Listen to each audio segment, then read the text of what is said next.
in the small mountain village of Grazalema, Spain, residents woke to the ground beneath their homes groaning. They saw water pushing up through floor tiles, seeping through walls, and streaming out of electrical sockets. More than 500 millimeters of rain had fallen in a single day, and the ancient limestone beneath the village could not hold another drop. Within hours, the Guardia Civil and Spain's military emergency unit were going door to door. Every single person in Grazalema was ordered to leave. But here is the part most headlines are missing. That was not the beginning of this disaster. It was the middle. And the situation has only gotten worse since. To understand how an entire region of Europe ended up underwater, you have to go back 12 days. On January 28th, at around 4:45 in the morning local time, Storm Kristin made landfall in Portugal's Leiria district. It was not an ordinary winter storm. It was the strongest extratropical cyclone ever recorded in Portugal, with wind gusts reaching 208 kilometers per hour.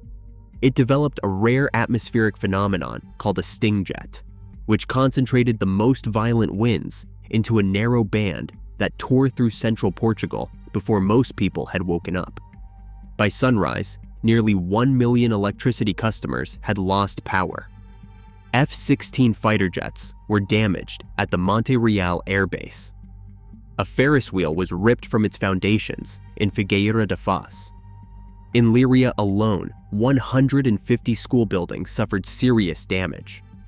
The mayor of Leiria, Goncalo Lopes, described what he saw as Dantesque scenes: churches without roofs, sports centers without roofs, houses and cars completely destroyed.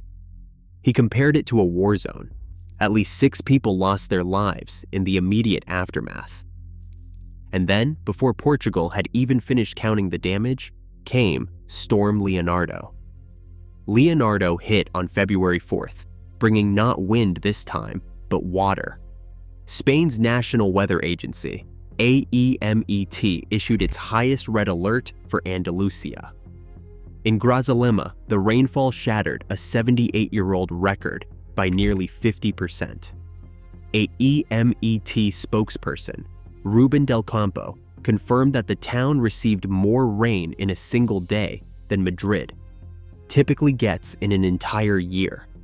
Over a 10-day period, accumulations in Grazalema exceeded 1,300 millimeters, more than what falls annually in some of the rainiest cities in northern Spain.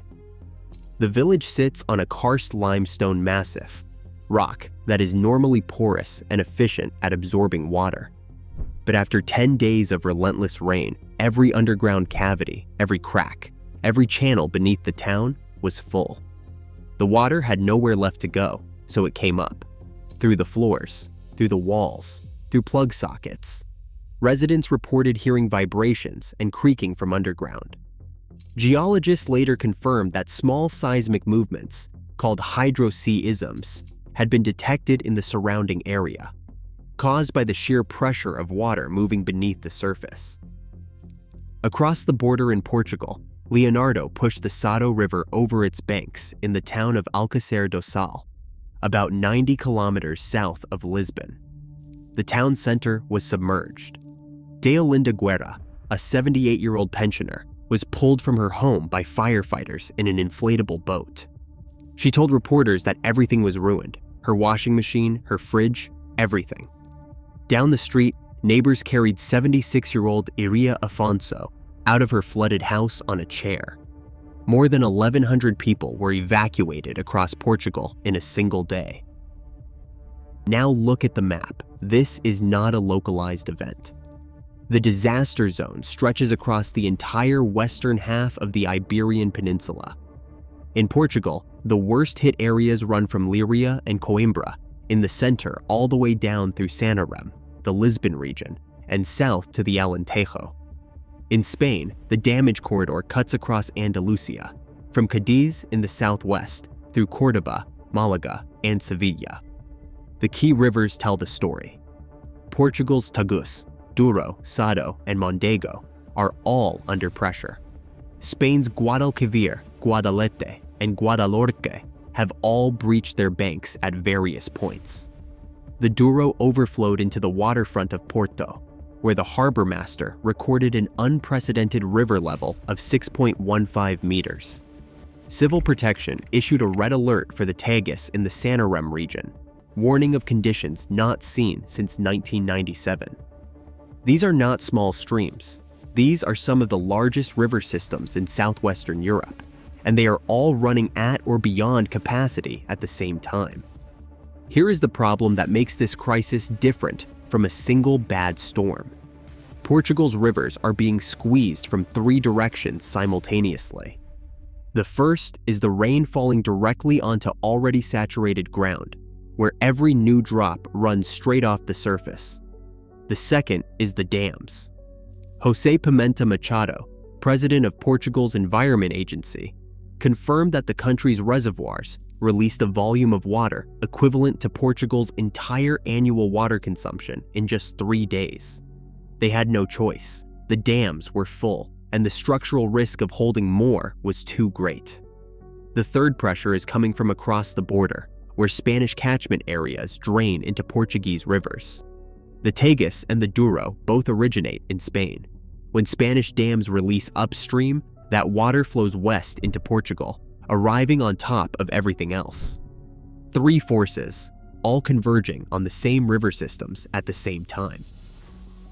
But that is only one half of the compound threat. The other is above ground. Storm Kristin ripped roofs off hundreds of buildings across central Portugal. Then, Leonardo and Marta dropped torrential rain directly onto those exposed structures, flooding homes that no longer had any protection.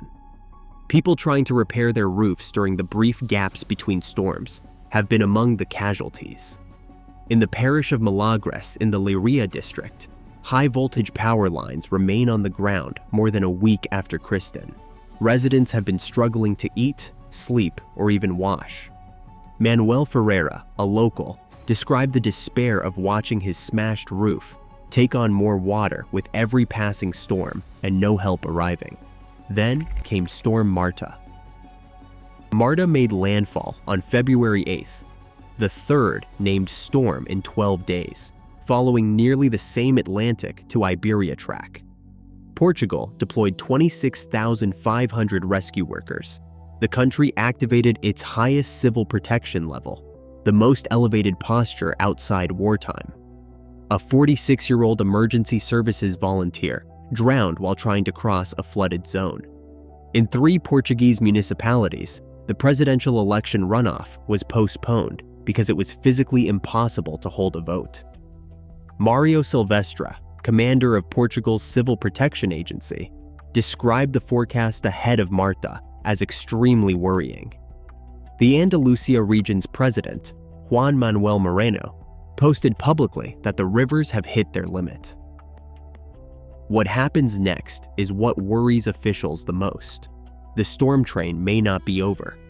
IPMA meteorologist Nuno Lopes has warned that the pattern of Atlantic depressions hitting the peninsula could last another 2 weeks. A new low-pressure system is expected to develop over the Atlantic early this week. Whether it will be strong enough to earn a name is unclear, but that almost does not matter. The soil across the Iberian Peninsula is saturated. The rivers are swollen. The dams have already released extraordinary volumes. Any additional rainfall, even moderate amounts, will run straight off the surface and into river systems that have no remaining capacity. In Grazalema, engineers are still assessing whether the karst bedrock beneath the town has shifted. Jesus Ramirez, a 37-year-old resident now sleeping in a gymnasium in Ronda, was told his return home could take more than a week or 2. Portuguese authorities are urging residents in flood-prone river areas to stay on higher ground, keep emergency kits ready, and follow municipal alerts being pushed through WhatsApp and local FM radio. The state of calamity now covers 68 municipalities and has been extended to at least February 15th. Spain maintains orange weather alerts across much of Andalusia, with more than 150 roads still compromised and rail services largely suspended. Portugal's Prime Minister, Luis Montenegro, has put the provisional damage above 4 billion euros. The government has approved a 2.5 billion euro recovery fund.